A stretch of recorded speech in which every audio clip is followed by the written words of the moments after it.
Hi everyone, this is Christy with Paper Hoarder Disorder.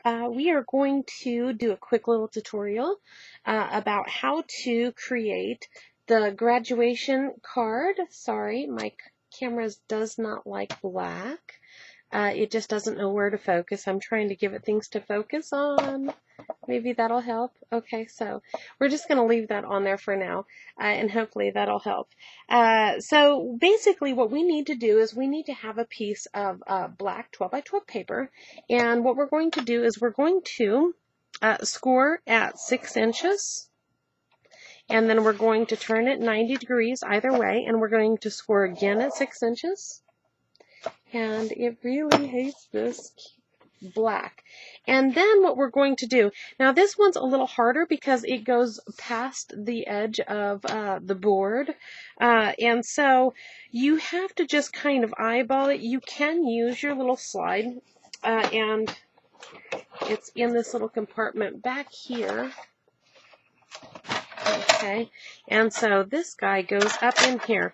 Now it can be a little difficult to line this up. You can put it at your 6-inch mark, and you can kind of, basically what you're doing is you're putting the point up here at the 6 inches, and then you're looking at the distance between the paper and the edge of this in order to gauge it. And let me see, I've already got the line drawn down here, and it's drawing pretty clear. So it does tend to throw off just a little bit, and then you would flip it over. It gets you close. So what I recommend is do it this way if you can, but just score lightly. You can see how in the center it didn't quite match up, but that's okay. Don't worry about it. We're not going to really see that anyways. The other option is, those are the only 3 scores that you need to make. Let me get rid of this. Camera. Sorry. Wake up, wake up, wake up. Oh boy. Okay, there we go.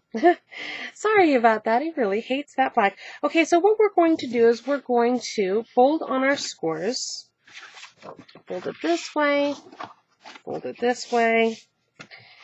And then I'm going to fold it diagonally. So the other option is this. If you don't want to make this long one, these two are easy, but if you don't want to make this long diagonal, all you have to do is fold your corners, match up your corners, and just do it manually. And just trace it out with your fingers and use your bone folder and create your own crease. It takes a little longer to do, but to tell you the truth, it tends to be more accurate this way. So we're going to go ahead and use our crease there. Okay, next what we want to do is we've got these coming out here. So basically these 2 lines are going to go in, and these 4 are going to go out. So let's go ahead and start training it. So we're going to bring this down here, and this is kind of in the way, and this down here. And you can see where I'm going with this. I'm going to bring these 2 in, down here. Come here, you. Down here to the point, okay? And then you can see what I've got here. You've got this kind of cone shape, and then you're just going to make all those points match down here. Start with a finger press, and then come in and finish off with your bone folder. Flip it over. Nice crease over here. And you can even trace on the inside that diagonal that does these. Okay, so again, this gets kind of large here, and so basically we open up like this and it closes. Okay, so it's important to know that this is where it opens. I suppose you could change it, but it is kind of natural for it to want to open here. So what we're going to do is, I've already cut a piece. Just like I was using before, is I use this. This is the American Crafts DIY shop. This is gold foil on black paper. Real pretty paper. And as I told them, or you, depending on if you watched it, as I said in the other video, when I cut my specialty paper that comes individually wrapped like this, I cut right through the plastic and everything. That way, I don't have to take it out. I don't have to worry about kind of crumpling the edges when I take it out. I don't have to worry about getting the remainder back in to there with, you know, the little sticker thing always likes to catch your paper. And my leftovers are still in their package, and so they're already protected. They're still protected, and it's a custom fit. So I highly recommend doing it like that. So I've cut this piece. Now I've cut this down to about 5 7/8 by 5 7/8. I don't want it to come all the way to the edge because it tends to lift.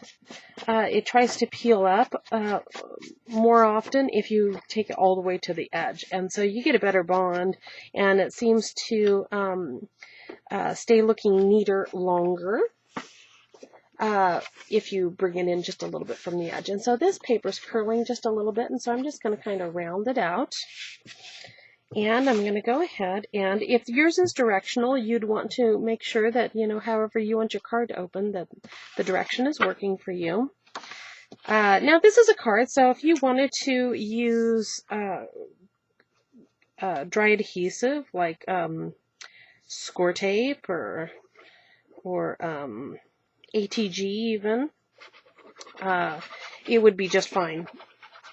Because this is, you know, may not be kept forever, and it's not, although it is interactive, it's not interactive on where you're going to put the pattern paper, so it doesn't matter as much as it does in most of my projects where I typically only recommend glue. Okay, so we're just going to go ahead and lay that down on there. So again, this is 5 7/8 by 5 7/8. And then I'm going to go ahead and open it up. And I've taken a piece of 12 by 12. And let's see, how did you go together here? Okay, I think it went like this. Okay, so I took a piece of 12 by 12 and I cut it down to 6. And then I cut again at 6. And so I ended up with 4 pieces of the 6 by 6. And I also did the same thing with these pieces here on this paper. I got 4 6 by 6s, and then I took those 6 by 6s and I cut them diagonally right here. Now, you may need to trim those up just a little bit, but we'll see. I don't know if I trimmed these up or not. Let me double check. I can go ahead and compare it up to this one.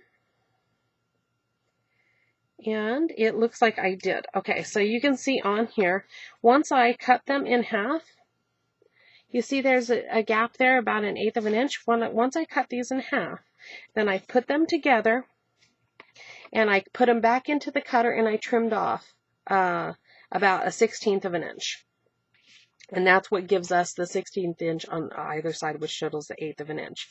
So cut them down here and then put them together and cut off 1/16 of an inch. So that's what I've done with these. And again, we can go ahead and, just for speed's sake, I'm going to go ahead and use my ATG on here. And I'm just going to come around. And because these are white, I'm not going to ink the edges. I usually like to ink the edges for dimension. But there I've got, you can't hardly see, but I've got mine on there. My sticky stuff on there, and so I think I'm going to have it go this way. And I believe actually that these were cut too. I take that back. Now that these are already pre-cut, I actually pre-cut these last week. I believe these are cut too. Yes, 5 7/8 by 5 7/8. So I take that back. These were cut to 5 7/8 by 5 7/8. First I do the 6 by 6s, the 4 6 by 6s out of the sheet. And then I take off 1/8 of an inch. And then on these, I would cut them down the center and then take off another 1/16. Hope that doesn't confuse you any. I don't know how else to say it though. I know sometimes the measurements give people stress, but you know, when you're dealing with paper crafting, you have to just kind of have to deal with it sometimes. Okay, so on this one, and this came from, I should tell you that this came from, how do I want this on here? No, I think I like this one. I think I like it just like this. And this was the top, I believe. Yes, that's the top. It's a good thing. So we've got this tiny little border, this little 1/16 of an inch border, because we did them at 5 7/8 square. And then it looks like the dots kind of continue. And then on here, of course, you always want a dry fit. And you want that little bit of spacing here. And let me show you. You don't want it to cover over. You still want to be able to, when it's folded like this, you still want to be able to see that black, because if it goes over top of that seam, then it's not going to work properly. Now, with these corners, I tend to go over because I want that adhesive all the way in that corner. So I'm going to go past where it needs to be, and I'll show you what I do. Actually, I'm going to do a couple pieces here too. Okay, so I went over, and it kind of makes a little mess here. Pardon my gluey fingers here. It makes kind of a little mess. All I do is I just round those up, or from this side, I just roll them to the back and kind of tuck them underneath any of the extra. But I definitely want to make sure that it's adhered down all the way to those itty bitty teeny weeny tips. And that's the way to do it. You just have to get real close to it. And so you just tack one corner and then line up the other and lay them down. And then we're just going to continue with the other pieces here.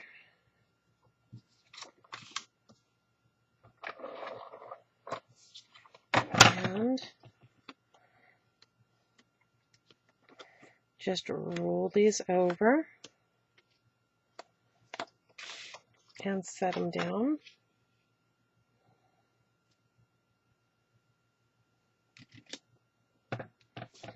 And then you would just do the same thing on this other side. And we'll be right back to add in the top. Hi, it's Christy. We're back again. So what I've done now is I went ahead and I finished the other side in here. So our inside is complete other than your sentiment. And you could also add in, I think we're going to go ahead and show how to make a little bit of a pocket here too. Maybe in another video. It would be actually quite easy to do, but we might show how to make a little pocket here if you wanted to stick money in here, or a little gift card or something like that. Would be really cute to have a little triangular pocket up here. But I have to work that out. It would be better if it were here so it wouldn't dump out. We'll have to work that out. But just as an idea, if you guys get a chance to get to it before I do, I think it would be cute somewhere on here to have a little pocket to hold that. Of course, you could also have, put like little photo corners and things like that. So there's lots of ways that you could attach a gift card inside of one of these. Okay, so I've done the inside there, and I have went ahead and I've prepped this. Now, this little tassel here came from a package from Hobby Lobby. This is a gold one. Here's the package of silvers, and you can get these over at Hobby Lobby. You can also get these. They had in white and black, and you can trim them shorter if you like. And so these you can also color, as I was talking about in the box top video. And also the other thing I'm using the tassel. I'm using some 1/8 inch Offray ribbon. I used 5 inches. And I'm also using one of these little flat back glitter dots. They have adhesive on the back of it. And these came from the embellishment area over in Michael's. And so what I've done here is I've taken my little 5-inch piece, my little gold tassel, and the glitter flat back button. It kind of looks like an epoxy dot, but anywho, I pulled off the backing and I stuck these 2 pieces of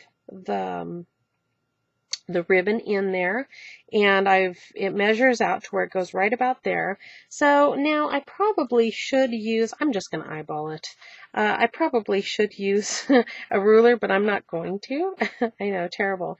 But I'm just going to go ahead and stick this down. Again, this is a card, not a structure or an album, so I'm not actually all that worried about it lasting forever. And so it looks like actually I can follow the dots, and it looks like I can just stick it right down there. I might be off camera on this. Okay, so what I'm going to do is I really want to tie a knot, but I want to tie it all the way down onto the gold part. And I don't know if that is coming through. Okay, all the way down. So I want the knot to actually be on the gold, not on the black. You see what I mean? Now, I did it also on the black before, but I prefer it on the gold. Kind of cinches those little pieces up, and I like that. Okay, so let's just go ahead and add a little bit more of the glossy. And we're just going to go ahead and stick that guy down. We can kind of move him around a bit while it's still drying, and that works for me. So we've got our little tassel over here to the side, and if they hang it up in their room, then let's go ahead and move it just a smidgy over. Again, you want to do this before it dries because it's going to kind of lock in the position of that. And you want to make sure this can hang down here. So that completes our card, and don't forget that these don't have to just be for graduation. These could be, to friends, and you can make them for any occasion and decorate the top however you like. So thanks so much for watching, guys. Bye.